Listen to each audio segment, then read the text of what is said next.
Assalamualaikum warahmatullahi wabarakatuh. Alhamdulillah, puji syukur kepada Allah Subhanahu wa taala. Anak-anakku semuanya, alhamdulillah pada hari ini kita bertemu kembali dalam mempelajari di bidang studi pendidikan agama Islam. Dan alhamdulillah pada hari ini kita membahas tentang bab kedua tentang berbusana sesuai ketentuan syariat Islam. Dan alhamdulillah pada hari ini mari kita sama-sama membahas tentang bagaimana berpakaian menurut syariat Islam. Menurut syariat Islam, sebagai seorang muslim kita harus di samping berpakaian yang rapi dan sopan, tentu juga kita menutupi aurat. Menutupi aurat itu diantaranya kalau misalnya seorang wanita yaitu berpakaiannya menutupi kecuali muka dan telapak tangan, dan tidak yang transparan, kalau bisa yang bahannya itu tebal, tidak mencolok atau transparan yang bisa dilihat oleh bukan muhrim kita. Nah, oleh karena itu kita sebagai wanita muslim harus benar-benar menjaga aurat kita. Karena kenapa? Karena kalau kita menjaga aurat kita akan terhindar dari segala fitnah, dan juga insya Allah kita dijauhkan dari segala dosa-dosa maksiat. Karena banyak sekali kejadian-kejadian pada saat ini, tentu kita sering mendengar ya di televisi ataupun di mana berita-berita orang mengenai terjadinya pemerkosaan, atau kejadian yang tidak mengenakan dari para wanita. Itu kenapa? Karena berpakaiannya yang terbuka.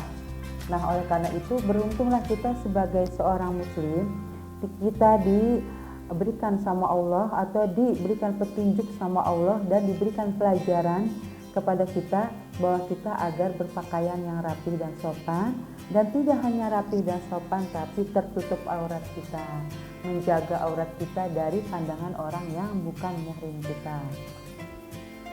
Dan pengertian busana menurut syariat Islam adalah busana menurut syariat Islam adalah tidak hanya berfungsi menutup atau melindungi tubuh kita, tetapi juga melindungi kita dari pandangan orang lain. Jadi di samping kita menutup aurat kita diri sendiri, juga menutup pandangan orang lain untuk melihat apa yang dalam diri kita. Jadi insya Allah kita akan selamat dan kita akan tenang bila kita berpakaian dengan rapi dan sopan dan menutupi aurat kita.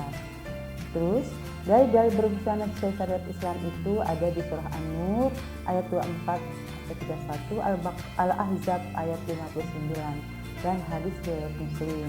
Kalau anak-anak sudah ada buku LKS-nya, insya Allah di sana sudah ada. Oleh karena itu yang belum mempunyai buku LKS, silahkan mengambil buku LKS, dan nanti di sana sudah ada keterangan-keterangan tentang kewajiban-kewajiban kita untuk berbusana muslim sesuai syariat Islam. Syarat-syarat berbusana muslim sesuai syariat Islam itu adalah syarat-syarat berbusana sesuai syariat Islam. Satu, itu harus bersih dan suci. Bersih dan suci itu maksudnya bukan bersih dan suci dilihat di pandangannya saja, tapi menurut Islam yaitu tidak terkena najis dan harus selalu bersih, dibersihkan, dan terbuat dari bahan yang tidak diperbolehkan. Maksudnya bahan ini bahan yang tipis, yang kelihatan dari luar atau transparan. Karena percuma walaupun kita memakai baju yang transparan tipis, walaupun kita berjilbab, itu sama aja kita melakukan dosa besar juga, karena orang akan melihat tubuh kita. Itu yang dilarang oleh agama Islam. Jadi kita harus berpakaian itu tidak boleh yang tipis ataupun transparan yang memperlihatkan lekuk tubuh kita. Kalau bisa itu yang agak longgar ya, jangan terlalu sempit atau ketat. Nah, ini untuk anak-anak wanita saya pesan ya, kalau pakai baju, kalau memang memakai jilbab, atasannya yang panjang. Karena ini juga jangan yang terlalu ketat, agak longgar ya. Itulah menurut syariat Islam yang sebenarnya.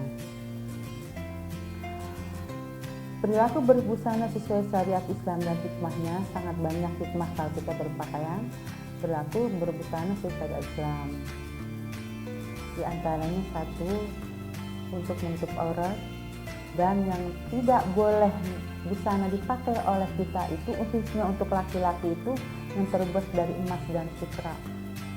Ya, karena dikiaskan dalam Al-Quran itu laki-laki tidak boleh berpakaian yang terbuat dari emas dan perak. Nah, makanya laki-laki itu kalau bisa berpakaiannya tidak yang terbuat dari emas dan sutra. Tapi kalau perempuan masih boleh. Kenapa? Mungkin itu ada hikmahnya ya. Mungkin Allah sudah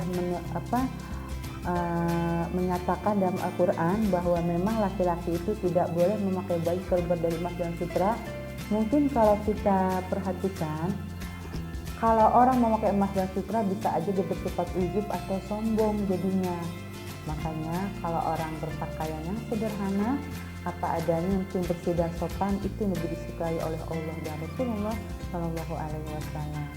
Dan untuk laki-laki dan ataupun perempuan, berbusana berpakaian itu sangat dilarang menyerupai, misalnya dia perempuan menyerupai laki-laki dan misalnya laki-laki menyerupai perempuan, itu akan dilaknat oleh Allah Subhanahu Wa Taala. Oleh karena itu saya mohon kepada anak-anak untuk yang laki-laki berbusanalah sesuai laki-laki, kalau perempuan berbusanalah sesuai perempuan ya. Jangan meniru laki-laki meniru perempuan atau perempuan meniru laki-laki. Tadi saya terangkan tentang berbusana untuk laki-laki ya. Di samping menutup aurat juga tidak berpakaian yang terbuat dari emas dan sutra, dan jangan meniru pakaian perempuan laki-laki. Dan sekarang ketentuan berbusana bagi seorang muslimah atau seorang wanita: 1. Menutup auratnya, 2.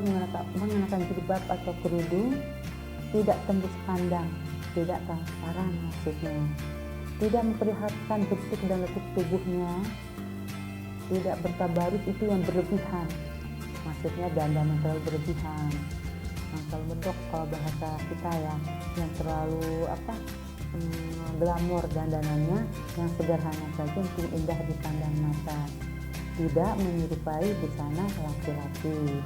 Jadi kalau perempuan tidak boleh menyerupai laki-laki, laki-laki pun tidak boleh menyerupai perempuan. Untuk menutup aurat laki-laki, batasannya itu aurat laki-laki di antara pusar dan lutut. Tapi kalau perempuan seluruh tubuhnya, seperti dia sholat ya. Jadi kalau pakaian wanita menurut syariat Islam, surat An-Nur itu semuanya kecuali muka dan telapak tangan. Pokoknya seperti kita melaksanakan ibadah sholat wajib. Nah, di samping itu hikmahnya kita berpakaian busana muslimah yang sopan itu adalah untuk memperindah jasmani manusia wanita, khususnya wanita. Coba kalau kita bandingkan dengan hewan, mereka tidak berpakaian karena memang tidak diperintahkan untuk berpakaian. Tapi kita alhamdulillah Allah menyuruh kita untuk berpakaian karena itu untuk memperindah diri kita dan juga untuk kesehatan diri kita. Ada bunyi ayat seperti ini: malayati mewajibu ila bihi tahwa wajib. Suatu kewajiban yang tidak bisa dilakukan melainkan dengan melakukan sesuatu, maka sesuatu itu hukumnya wajib. Penerapan berpakaian sesuai syariat Islam dan tingkah laku. Jadi, kalau kita tadi sudah berpakaian menurut Islam, syariat Islam yang sopan, tertutup, tapi kita juga harus bertingkah laku sesuai syariat Islam. Di antaranya apa? Yaitu berlaku sopan santun, ramah tamah, jujur dan amanah, gemar beribadah, gemar menolong, menjalankan amar ma'ruf nahi munkar. Sopan santun dan ramah tamah ini kita lakukan kapan saja, di mana saja. Siapapun orang yang sopan santun dan ramah tamah pasti akan disukai oleh siapapun. Karena Nabi kita saja diutus ke muka bumi ini adalah untuk menyempurnakan akhlak ya. Innamal bu'itsu liutammima makarimal akhlak. Jadi orang yang punya ciri khas sopan santun dan ramah tamah itu adalah orang yang sangat baik dan sangat dicintai Allah dan Rasulnya, dan orang yang dekat kita akan senang kepada orang yang sudah berpakaian rapi dan sopan, dan juga dia berperilaku sopan santun dan ramah tamah. Yang kedua, jujur dan amanah. Jujur itu jujur, tidak melakukan kebohongan terhadap diri sendiri dan orang lain. Jujur dan amanah. Amanah menyampaikan apa yang telah dipesankan orang kepada kita, apa yang diamanahkan kepada kita. Karena kalau kita terhindar dari sifat jujur dan amanah, kita bukan digolongkan orang yang munafik. Karena kalau orang yang munafik itu tidak amanah, juga tidak menepati janji. Nauzubillah. Mudah-mudahan kalau kita jujur dan amanah, kita bukan termasuk orang yang munafik. Ketiga, gemar beribadah. Nah, mudah-mudahan dengan kita berpakaian rapi dan sopan, kita menjadi orang yang rajin beribadah kepada Allah Subhanahu wa taala. Jadi ada daya tarik, ada kemauan dalam hati diri kita. Kalau kita pakaiannya rapi dan sopan, berperilaku baik, insya Allah hati kita juga akan condong untuk melakukan ibadah kepada Allah Subhanahu wa taala, karena lahir batin kita bersih, jasmani dan rohani kita insya Allah pasti bersih, sehingga mudah dalam melaksanakan ibadah. Beda kalau pakaian kita kotor, hati kita kotor, kita akan malas untuk melaksanakan ibadah. Itulah hikmah yang terbaik bila kita selalu bersih hati dan jiwa kita, insya Allah Allah mudahkan kita, Allah gerakan hati kita untuk melakukan ibadah kepada Allah Subhanahu wa taala. Selanjutnya, kita berperilaku gemar menolong sesama. Apalagi pada saat-saat sekarang ini terjadi pandemi corona. Nah, mudah-mudahan kita saling membantu kepada orang yang membutuhkan, karena pada saat ini tentu banyak sekali kesulitan-kesulitan yang dihadapi oleh orang lain. Kalau kita memang berkecukupan, kita harus saling tolong menolong kepada teman ataupun kepada siapa saja yang membutuhkan pertolongan kita. Selanjutnya, menjalankan amar ma'ruf nahi munkar. Amar ma'ruf nahi munkar itu maksudnya kita mengajak kebaikan, mencegah kemunkaran. Wallahu ta'ala ala wa alam bishawab wa alhamdulillahirabbil alamin. Nah, anak-anakku sekalian, hari ini kita sudah belajar mengenai berpakaian busana muslim sesuai syariat Islam. Mudah-mudahan anak-anak dapat memahaminya dan menjalankannya. Sebelum Ibu akhiri, mari kita bersemangat untuk selalu belajar di SMK Islam Al-Masiyah. Dengan motonya, ayo kita ikut sama-sama, bisa, pasti bisa, harus bisa, sempurna. Alhamdulillahirabbil alamin. Mohon maaf ya dari Ibu bila ada kekurangannya. Anak-anak rajin belajar di rumah ya, baca bukunya ya, jangan malas-malas. Mudah-mudahan jadikan anak yang hebat semuanya, sukses dunia dan akhirat. Wabillahi taufiq wal hidayah. Wassalamualaikum warahmatullahi wabarakatuh.